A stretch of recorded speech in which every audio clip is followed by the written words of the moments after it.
Hello everyone, welcome to our channel Legal Mind Maps. So today we'll cover introduction related to international treaties and convention. ये patent law का हमारा topic है, patent act 1970 का, जिसमें हम अलग अलग कन्वेंशन ट्रीटीज इन सब के बारे में बात करेंगे.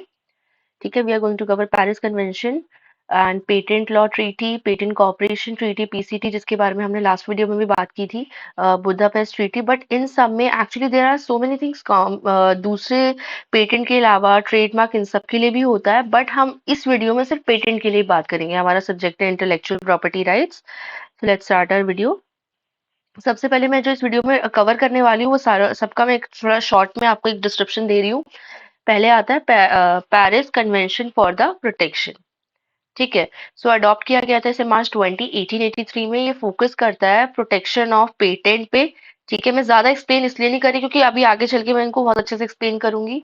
ट्रेडमार्क्स में industrial design and unfair competition में इसका की फीचर है कि इसका ये एक नेशनल ट्रीटमेंट देता है. जो भी राइट्स आपको प्रोवाइड करता है वो नेशनल लेवल पे प्रोवाइड करता है. ठीक है, right of priority and common rules. Then comes patent law treaty PLT. Adopt किया गया था इसे जून 2000 में. ये फोर्स में आया था अप्रैल 28 2005 में. और ये हार्मोनाइज करता है, स्ट्रीमलाइन करता है फॉर्मल प्रोसीजर को. जो प्रोसीजर होता है to apply for the patent globally, उस प्रोसीजर को बहुत शांति से, आराम से, इजी तरीके से पूरा करवाता है. ठीक है, then comes patent corporation treaty here, PCT, adopted in June 1970 and came into force January 24, 1978. ये सिंप्लीफाई करता है प्रोसेस. जी, हम जिस प्रोसेस से पेटेंट प्रोटेक्शन ऑब्टेन करते हैं ना अलग अलग कंट्रीज में, एक सिंगल एप्लीकेशन के थ्रू उस प्रोसेस को और इजी कर देता है. देन कम्स बुदापेस्ट ट्रीटी, जिसे साइन किया गया था अप्रैल 28 में 1977 में, और अमेंड हुआ था ये सितंबर 26 1980. ये फोकस करता है, सिंप्लीफाई करता है पेटेंटिंग प्रोसेस को micro organisms by using international depository authorities. तो ये सब चीजों को हम और अच्छे से समझेंगे अभी आगे. Let's start our video. सबसे पहले मैंने एक ये पिक्चर लगाई है. ये कोई पैलेस था. ये पुरानी पिक्चर मुझे मिली थी for the convention, Paris convention की, something related may be the palace और समथिंग. तो मैंने इसे यहाँ पे लगा दिया. तो the Paris convention is a constant for protecting inventions globally. तो पेरिस कन्वेंशन सबसे इंपॉर्टेंट काम क्या करता है कि ग्लोबली, पूरे वर्ल्ड में इन्वेंशंस को प्रोटेक्ट कर रहा है. ठीक है, तो here are the key aspects. तो इसको की एस्पेक्ट्स को समझते हैं हम. Solve international filing challenges. ठीक है, अब कैसे, देखो, before the Paris convention filing patents in multiple countries. Paris convention से पहले पेटेंट जो फाइल करना होता था अलग अलग कंट्रीज में, वो बहुत ज्यादा डिफिकल्ट हुआ करता था. सो इन्वेंटर्स जो थे उनको हर कंट्री में अलग अलग तरीके से अप्लाई करना पड़ता था, जो बहुत ज्यादा टाइम लेता था. तो if they publish there inventions, if they publish there inventions in one country, अगर वो एक कंट्री में अपने इन्वेंशन को पब्लिश करते हैं तो उन्हें दूसरी कंट्री में नहीं मिल पाता था. वो मुश्किल हो जाता था उनके लिए कि वो दूसरी कंट्री में भी अपने प्रोटेक्शन को ले पाए. तो इससे उनका काम प्रॉपरली प्रोटेक्ट नहीं हो पाता था. देन व्हाट चेंज, अब चेंज क्या आया? तो Paris convention introduce the right of priority. अब क्या है ये right of priority? Inventors who file a patent in their home country to have 12 months to file the other treaty countries without losing their invention. For example, किसी ने ना जनवरी के अंदर, किसी इन्वेंटर ने इंडिया के अंदर अपना पेटेंट फाइल किया, तो उसको अगले 12 महीने मिलेंगे उसके बाद, बिना किसी प्रॉब्लम के, कि बाकी कंट्रीज में भी वो फाइल कर सकता है. उसकी नॉवेलिटी लूज नहीं होगी, यानी 12 मंथ्स तक वो प्रोटेक्टेड रहेगा उसका बाकी कंट्रीज में भी, till the time he is filing. वो जो उसका प्रोसेस चल रहा है फाइल करने का, तब तक उसका काम प्रोटेक्टेड रहेगा बाकी कंट्रीज के अंदर भी, क्योंकि उसने इंडिया में ऑलरेडी लॉन्च कर दिया है, तो काम तो बाहर आ चुका है इन दैट केस. तो उसके पास 12 मंथ्स होंगे कि वो बाकी कंट्रीज में भी अपने काम को प्रोटेक्ट करने का प्रोसीजर स्टार्ट कर दे, पेटेंट ले ले. तो ये प्रोवाइड करता है पेरिस कन्वेंशन, ताकि उसका काम सेफ रहे. जैसे एग्जांपल एक और है, if N inventor files a patent in France on January 1, 2024, they can file the same patent in Japan और इंडिया बाय January 1, 2025, क्योंकि 12 महीने का है, and still have their invention considered new. तो वो उसके बाद भी ना उनका इन्वेंशन न्यू कंसिडर होगा. ठीक है, क्योंकि उनको 12 महीने का टाइम मिला उस चीज के लिए. अदरवाइज क्या होता था, इससे पहले वो न्यू कैसे हो जाता है? एक बार लॉन्च हो गई जो चीज, दुनिया में एक बार आ गई, वर्ल्ड में आ गई, उसके बाद वो चीज न्यू नहीं कहला सकती. इट विल बी, लोगों को जैसे एक बार टीवी लॉन्च हो गया, वो हो गया, उसके बाद वो न्यू कैसे कहलाएगा? हाँ, उसकी मॉडिफाइड वर्जन आ सकते हैं, बट एक बार टेलीफोन आ गया, टेलीविजन आ गया, ये सब आ गया, तो उसके बाद इंटरनेट का भी 5G आ रहा है, 4G है, 6G है, ये सब आ सकता है, बट इंटरनेट वंस लॉन्च तो आ गया, राइट? अब आता है इक्वल। और हाँ, ये सारे मैंने आपको पेटेंट के अकॉर्डिंग नहीं दिए एग्जाम्पल, मैंने आपको जस्ट बेसिक एग्जाम्पल दिए हैं, ऐसा मत समझना है सब पेटेंट की कैटेगरी में आते हैं। Now equal treatment for foreign local inventors. So equal treatment कैसे हुआ फॉरेन और लोकल इन्वेंटर्स के लिए, ये जान लेते हैं पेरिस कन्वेंशन के थ्रू।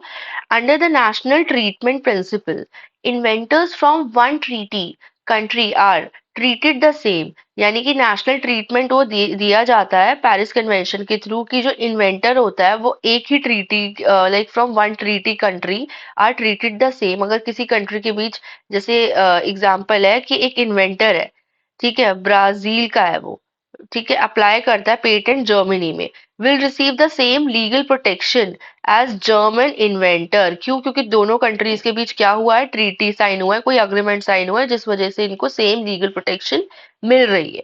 Got it? जो जर्मन, अगर वो जर्मन में होता, जो उसे सेम वहां पे मिलती, वो उसे ब्राजील में होकर भी जर्मन में मिल रही है। सो व्हाट इट मैटर्स, यहाँ पे हमने ये पॉइंट नहीं पढ़ा था, तो इंश्योर फेयर कंपटीशन होता है ग्लोबली, और एलिमिनेट करते हैं बायस्ड अगेंस्ट फॉरेन एप्लीकेंट्स। तो अगर ऐसा होता है कि जर्मन कहते हैं कि नहीं, अब तो बाहर क्यों, हम आपको उतनी प्रोटेक्शन नहीं दे सकते, हम आपको 50% दे सकते हैं, 70% दे सकते हैं, व्हाटसोएवर, तो वो चीज नहीं होगी। वो कहते हैं जैसे हमारी कंट्री के लिए हमारे लोग हैं, वैसे ही आपको, जैसे आप ब्राजील से आए हो, ठीक है। आई होप समझ आया होगा आपको। Now unified framework for patent protection, the Paris convention established consistent rules for how patent are handled across members country. तो इसमें कुछ कंसिस्टेंट रूल होते हैं कि कैसे पेटेंट को हैंडल किया जाए मेंबर्स कंट्री में। तो पेटेंट की ड्यूरेशन तय होती है, member countries agree on a minimum period के लिए मेंबर्स कंट्री एग्री होती है पेटेंट के लिए for the protection for patent. Independence of patents, अब patent granted in one country, अगर एक कंट्री में पेटेंट ग्रांट किया जाएगा तो वो इंडिपेंडेंट है of its status in another. तो इंडिपेंडेंटली वो होल्ड कर रहा है पेटेंट दूसरी कंट्री के अंदर भी एज इट इज। जैसे एग्जांपल से समझते हैं इस चीज को, if a patent is granted in Spain, अगर एक पेटेंट है जो स्पेन में ग्रांट किया गया है, तो it does not automatically apply in Mexico unless file दिया, तो मेक्सिको में वो डायरेक्टली ऑटोमेटिकली अप्लाई नहीं हो सकता है, उसे फाइल करना पड़ेगा वहां पे, ठीक है। सो सिमिलरली वो patent is revoked in one country, अगर वो एक कंट्री में पेटेंट को रिवोक कर लेते हैं, यानी वापस ले लेते हैं, हटा देते हैं उससे पेटेंट प्रोटेक्शन एक कंट्री में, तो वो it remains valid elsewhere. For example, अगर स्पेन में जिसने ग्रांट किया, जिस पेटेंट मिला था, स्पेन से वो हटा देता है या वो लोग हटा देते हैं, तो ऐसा जरूरी नहीं है कि मेक्सिको से भी अपने आप हट जाएगा। जैसे इंडिपेंडेंटली मेक्सिको में प्रोटेक्ट हुआ नहीं था, ऐसे इंडिपेंडेंटली मेक्सिको से हट नहीं सकता है, मेक्सिको से भी हटाना पड़ेगा। उन लोगों को दिखता है कि नहीं मुझे हमें हटाना चाहिए, तो वो हटा सकते हैं, ठीक है, रिवोक कर सकते हैं। बेसिकली मैंने हटाना वर्ड आपकी for your better understanding use किया था। Now comes encouraged innovations through protection by resolving uncertainties, ठीक है, yeah, by resolving uncertainties and providing clear rules. Uncertainties resolve करना और clear rules provide करना. The treaty encouraged inventors to seek protection in multiple countries. ठीक है, कि कोई uncertainty आप समझ ही रहे होंगे कि मतलब एक पर्सन को रहता है ना कि यहाँ पे हो रहा है नहीं हो रहा है, कुछ परसेंटेज है कि प्रॉपरली कुछ पता ही नहीं है पक्के तरीके से। So by resolving uncertainty and providing clear rules मिल गए, आपको पता चल गया कि अच्छा ये चीज ना है, ये चीज हाँ है। So the treaty encourage inventors to seek protection, तो ट्रीटी क्या करती है, एनकरेज करती है इन्वेंटर्स को कि वो प्रोटेक्शन ले सकते हैं अलग अलग कंट्रीज के अंदर। तो this support for innovation lead to more international collaborations and technological advancement. तो इससे क्या होता है, उन्हें इंकरेज करती है इस चीज को कि आप आगे चल के भी इनोवेशन कर सकते हो और आपका इनोवेशन प्रोटेक्ट होगा। Now flexibility with national laws. While the Paris Convention sets out journal rules, तो जो पेरिस कन्वेंशन है वो जर्नल रूल सेट करती है, वो अलाउ करती है कंट्रीज को to retain their specific national patent law, and वो बैलेंस रखती है between uniformity and flexibility, and has help more countries to adopt their principles. Example से इस बात को समझते हैं।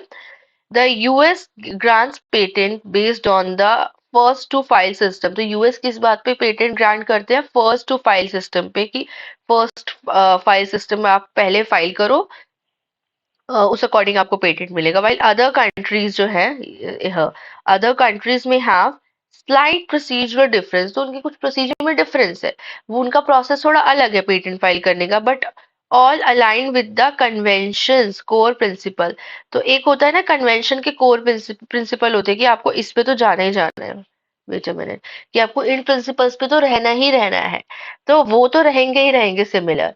जैसे आप समझ लीजिए कि एक स्कूल है और उस स्कूल में सब बच्चों के लिए यूनिफॉर्म का रूल है, तो वो तो रहेगा ही रहेगा, but according to the class बच्चों के लिए हर चीज डिफरेंट है। जैसे जो प्रेप के बच्चे हैं उनके लिए जो प्रोसीजर होगा पढ़ाई का, रहने का, बात करने का, जैसे वॉशरूम जा रहे हैं बाकी क्लास के बच्चे वॉशरूम जा रहे हैं इंडिविजुअली पूछकर, बट जो प्रेप के होंगे उनको टीचर्स एक साथ लेके जा रही है, why? Because they are very small. तो ऐसे जो छोटे छोटे रूल्स होते हैं ना विद इन द कंट्री बनते हैं, ऐसे मैं आपको एग्जांपल दे रही हूँ। तो वो विद इन द कंट्री जो छोटे छोटे रूल्स है वो अप्लाई होते रहेंगे, अलग अलग तरीका होगा प्रोसीजर फाइल करने का, बट जो मेन रूल होगा it will remain same for all the countries. So same way school में भी जैसे रूल सबके लिए सेम है that you have to wear this uniform, but हर क्लास का थोड़ा डिफरेंट रूल हो सकता है for different things, depend sometime it depends on teacher also कि वो how she want to handle. तो इस तरीके से वो कंट्री के गवर्नर पे भी डिपेंड करता है, उनके सिस्टम पे भी डिपेंड करता है कि हमारे इतने लोग हैं तो हमें कैसे हैंडल करना है, या हमारी कंट्रीज में ज्यादा इस तरीके की चीजें होती है तो हमें कैसे डील करना है। Now patent law treaty, PLT. तो इसकी हम बहुत सिंपल लैंग्वेज में की पॉइंट्स कवर करेंगे पीएलटी के। The patent law treaty is a global agreement. तो पेटेंट लॉ ट्रीटी क्या है? ग्लोबल अग्रीमेंट है, created by the world intellectual property organisations, यानी कि विपो। किसने क्रिएट किया था? वर्ल्ड इंटेलेक्चुअल प्रॉपर्टी ऑर्गेनाइजेशन ने, विपो ने। To simplify and harmonize the process for patent application. तो इसने हेल्प किया था, सिंप्लीफाई किया था, हार्मोनाइज मतलब शांतिपूर्वक, मतलब आराम से एक तरीके से पेटेंट अप्लाई करने का जो प्रोसेस है वो हो पाए, लोगों को ज्यादा दिक्कत ना आए। ठीक है, so here is a breakdown. अब हम ब्रेक डाउन समझते हैं इसका। What is the PLT? PLT क्या होता है? Adoption date June 1, 2000। Location sign क्या थी? Geneva, Switzerland. इफेक्टिव डेट क्या है? April 28, 2005। कंट्रीज जो इसमें इन्वॉल्व हुई थी, इनिशियल साइन बाय 53 स्टेट्स। शुरू में 53 स्टेट्स ने इसे साइन किया था, and the European patent organisation ने भी इसे साइन किया था। As of February 2023 there are 43 members. Now the purpose, the PLT जो एम करता है, ठीक है, वो है सबसे पहले तो इजी कर देता है प्रोसेस को, ये तो हमें पता ही है। Then standardising procedures like filing dates, forms and application contest, allowing countries flexibility, यानी कि कंट्रीज के लिए इजी कर देता है कि वो according to the users requirement वो चीजों को प्रोसेस को इजी कर पाए, मतलब जैसे लोग जो करना चाहते हैं प्रोसेस उस तरीके से उनको प्रोवाइड कर पाए।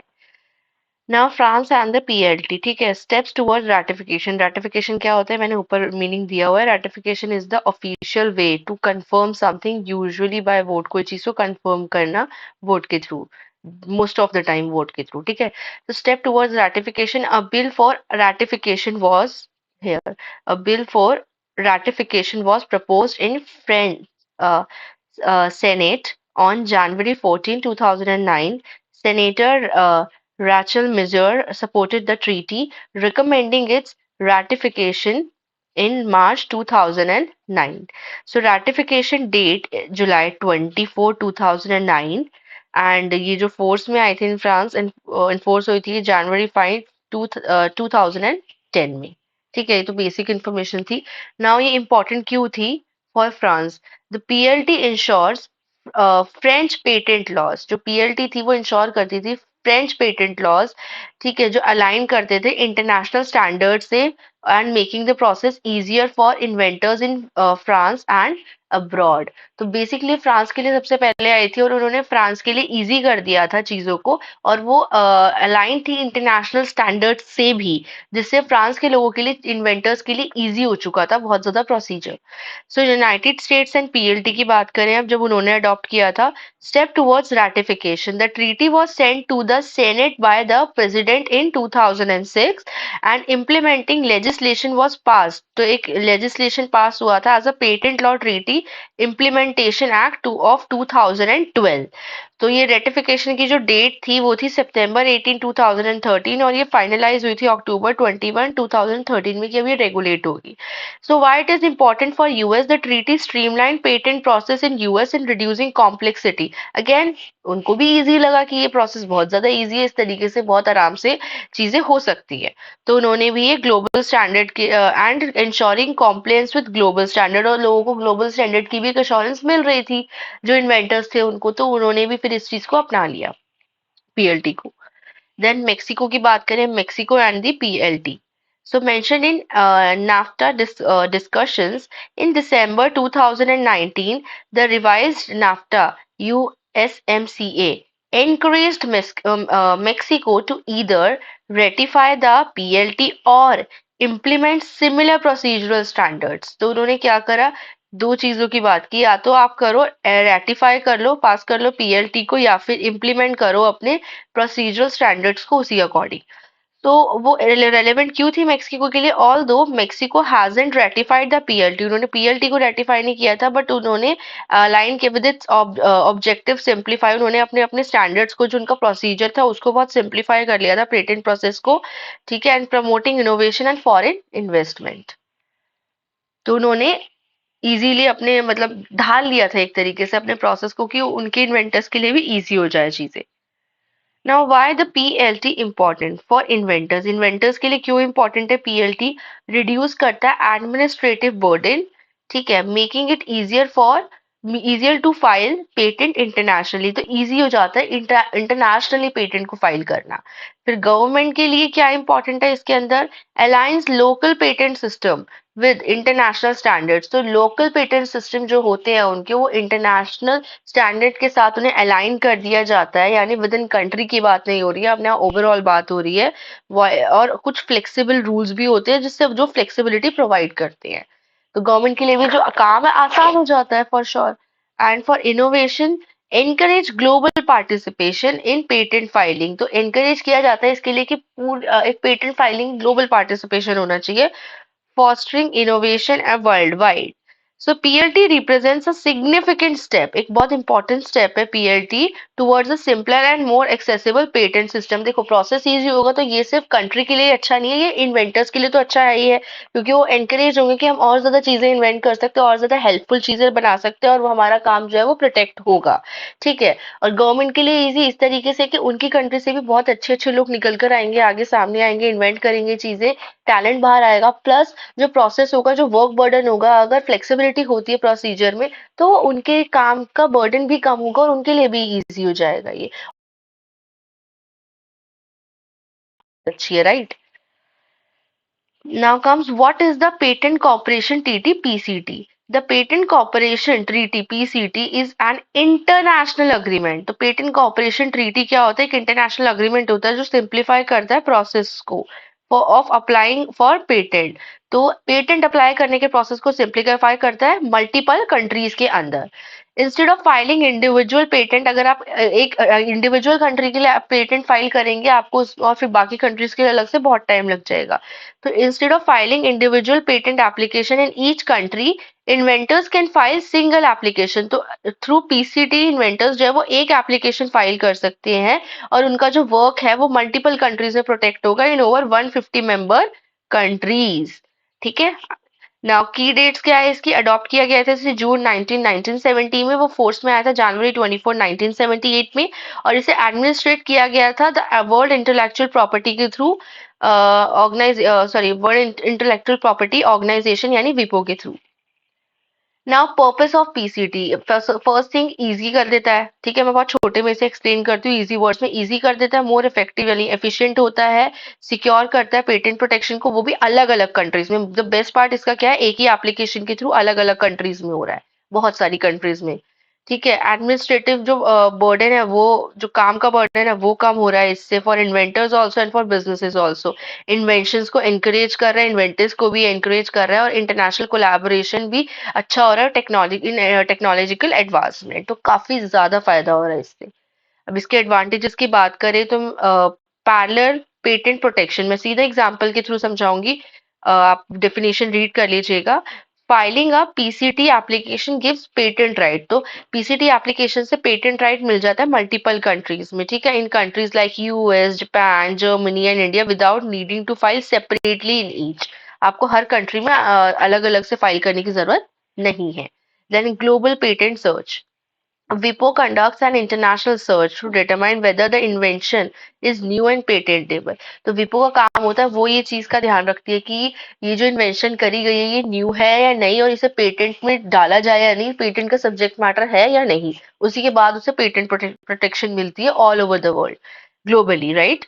देन बेनिफिट इसके हैं सेव कॉस्ट, ये कॉस्ट सेव होता है इसमें, अननेसेसरी फाइलिंग होती है, टाइम सेव हो जाता है इसमें। एग्जांपल है, if the search shows that the invention is not patentable, अगर विपो की सर्च जो कंडक्ट करती है उसके अकॉर्डिंग ये समझ आता है कि जो पेटेंट है वो, मतलब सॉरी, जो इन्वेंशन है वो पेटेंट नहीं हो सकती है, पेटेंटेबल नहीं है, तो जो एप्लीकेशन होती है उसे विड्रॉ किया जा सकता है, एंड द और उससे टाइम बच जाएगा। यानी कि जिस टाइम एप्लीकेशन आ रही है उसी टाइम पे सारी चीजें हो रही है पेटेंट के प्रोसेस से पहले पहले, तो आपको पता चल जाएगा कि ये चीज पेटेंट हो सकती है, नहीं हो सकती, नहीं हो सकती तो आपका टाइम बच जाएगा, मनी बच जाएगा, and you can take the application back. और अगर हो सकती है तो यू कैन गो अहेड। तो ये इन्वेंटर्स के लिए भी बहुत अच्छी चीज है। Now, time saving application process. So instead of adapting the application to meet the legal requirements of each country, the PCT creates a single streamlined process. तो अलग अलग कंट्री की रिक्वायरमेंट के अकॉर्डिंग एप्लीकेशन मीट करे, इससे better PCT ने एक single streamline process create किया है। तो some countries have agreement like the patent prosecution highway PPH to fast track the application. तो कुछ कंट्रीज की argument, sorry not argument, agreement है कि उन्होंने पेटेंट प्रोसिक्यूशन हाईवे जो है उसे वो रखा है ताकि जो एप्लीकेशन है वो फास्ट ट्रैक पे चले। Then stronger patent decision, PCT provide search report, search report आ रही है, डेफिनेटली आ रही है, to tell that it is patentable and new और नॉट, एंड पेटेंटेबिलिटी ओपिनियन आ जाता है to help applicant to decide whether the pursue patent is specific country in specific country। Example है, if the opinion suggests the invention is highly patentable, अगर opinion ये suggest करता है कि इसे आपको जरूर जरूर पेटेंट कराना चाहिए, बहुत इंपॉर्टेंट है इसे पेटेंट कराना, तो एप्लीकेंट वो कॉन्फिडेंटली प्रोसीड कर सकता है नेक्स्ट स्टेप पे। और अगर उनको रिसर्च के थ्रू ये पता चलता है, ओपिनियन जो आता है पीसीटी का, कि नहीं ये चीज इतनी इंपॉर्टेंट नहीं है, आपको पेटेंट कराने की इसमें जरूरत है नहीं, आप अननेसेसरी पैसा वेस्ट कर रहे हो, टाइम वेस्ट कर रहे हो, तो हो सकता है वो उस ओपिनियन के अकॉर्डिंग कुछ बेटर सोच सके उस चीज को लेकर, अपने उस इन्वेंशन को लेकर। Now, opportunity to amend application. Application can make changes. Sorry, applicants can make changes to their applications based on feedback during the process। तो feedback के basis पे applicant जो है अपनी application के अंदर कुछ changes कर सकते हैं during the process only, उनको ये opportunity मिलती है। If an error is found, और अगर कोई एरर भी फाउंड होता है एग्जामिनेशन के टाइम पे, जब टाइम पे चेक हो रही है आपकी application, the applicant can fix it before entering the national phase. National phase पे जाने से पहले जो एप्लीकेंट है उसको एरर को फिक्स कर सकते हैं, उनके पास ये चांस होता है। अब जो डिसएडवांटेजेस है पीसीटी की वो भी देख लेते हैं हम।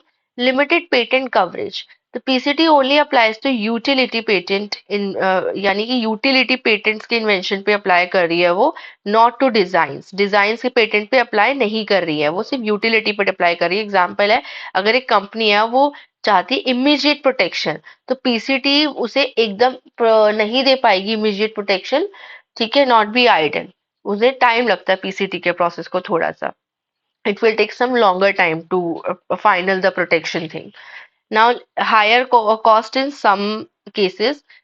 Filing under PCT can be expensive because separate prosecution are needed in each country. तो थोड़ा सा टाइम टेकिंग तो है ही है, बट मनी का भी इसमें इशू रहता है, थोड़ा सा एक्सपेंसिव प्रोसेस भी होता है, क्योंकि आपको एक एप्लीकेशन के थ्रू सभी कंट्री में आपको प्रोटेक्शन मिल रही है, तो वो सब कंट्री के प्रोसिक्यूशन के अकॉर्डिंग चीजों को देखेंगे नेशनल फेज पे, ठीक है। So attorney fees and the international filing fee can add up, तो इसमें अटॉर्नी फी और इंटरनेशनल फाइलिंग फी भी एड अप होगी। आप समझते हो कि हर प्रोसेस में स्टेप बाय स्टेप काफी सारी अलग अलग फीस होती है। सो एग्जाम्पल है, फाइलिंग इन 10 कंट्रीज में cost more than filing directly in 2 और 3। जो 10 कंट्रीज में फाइल करोगे वो काफी ज्यादा होगी डायरेक्टली अगर आप डायरेक्टली 2 या 3 कंट्रीज में फाइल करते हो, जैसे आप अपनी मर्जी से अलग-अलग जाके 2 या 3 कंट्रीज में फाइल करते हो, उसमें जो आपकी कॉस्टिंग बैठेगी और आप सीधा पीसीटी के थ्रू 10 कंट्रीज में फाइल कर रहे हो, वो जो कॉस्टिंग होगी दोनों में काफी अंतर होगा। 10 कंट्रीज की कॉस्टिंग ऑफ कोर्स ज्यादा होगी। What is Budapest Treaty? Now let's cover the Budapest Treaty. The Budapest Treaty जो है Budapest treaty is an international agreement. ये एक इंटरनेशनल अग्रीमेंट है जो सिंप्लीफाई करता है process of obtaining patent for microorganisms. It ensures that the microorganisms deposits in one recognized facility called International Depository Authority satisfy the patent requirement for all treaty members country. So मैं आपको इसे और easy language में explain करती हूँ।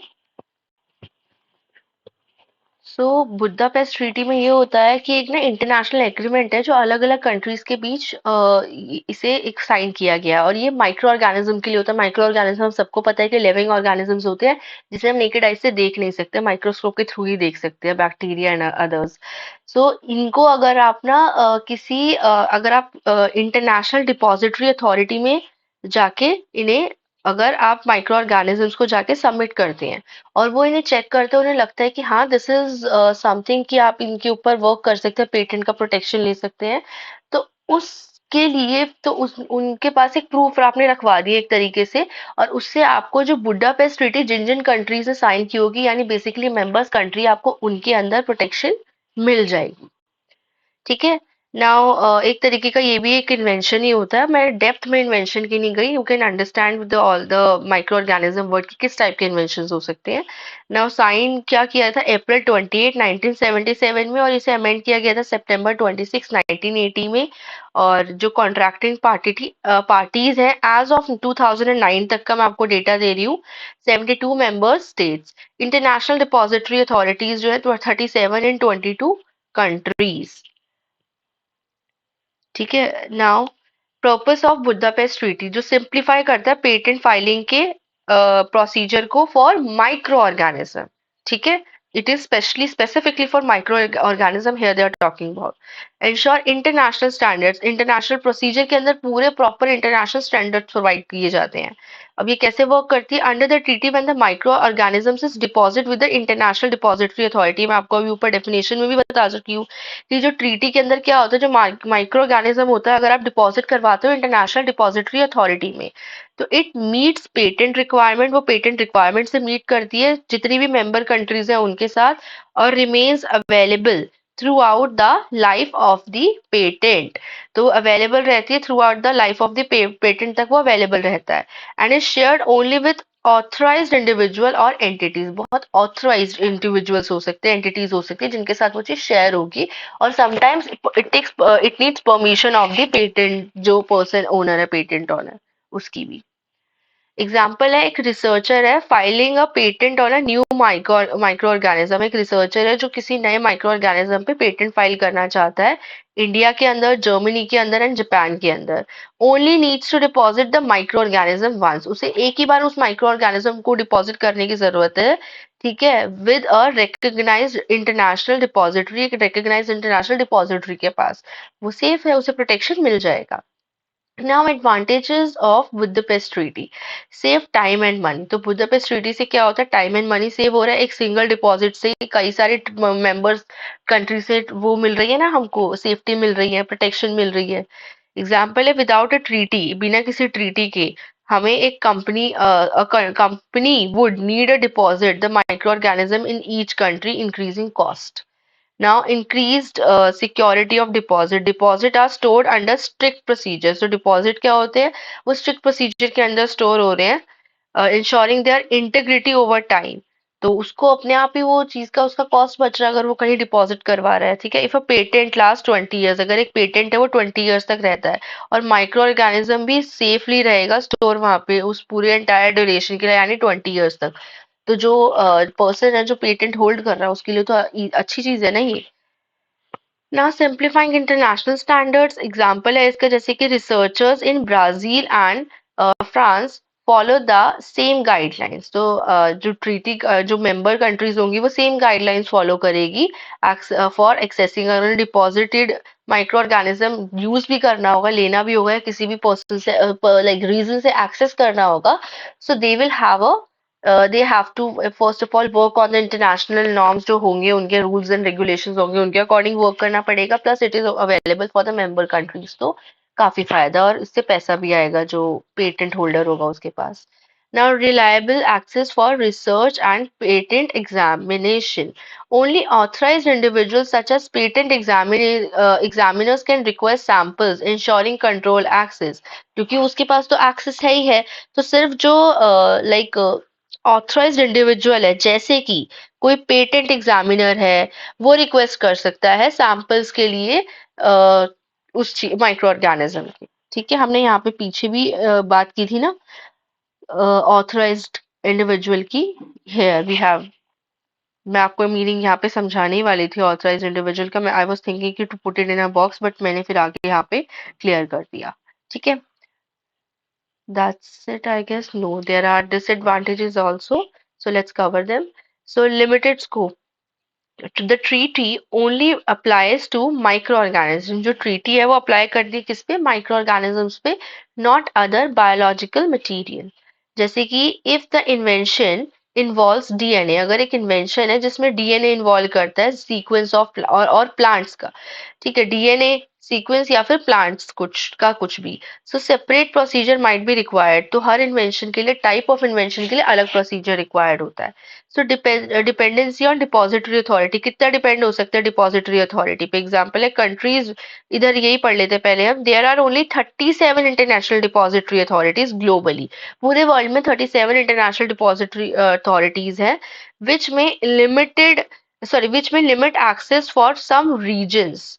तो उनके कुछ लिमिट एक्सेस होंगे फॉर पर्टिकुलर रीजन की, इन जगहों से वो ले सकते हैं। तो countries without a nearby authority, जिन कंट्रीज के पास कोई पास में अथॉरिटी नहीं है, उनको कोई दिक्कत फेस हो सकती है, उनको चैलेंजेस फेस करने पड़ सकते हैं डिपॉजिटिंग माइक्रो टू लाइक उन्हें डिपॉजिटरी अथॉरिटी में माइक्रो ऑर्गेनिज्म को डिपॉजिट कराने में।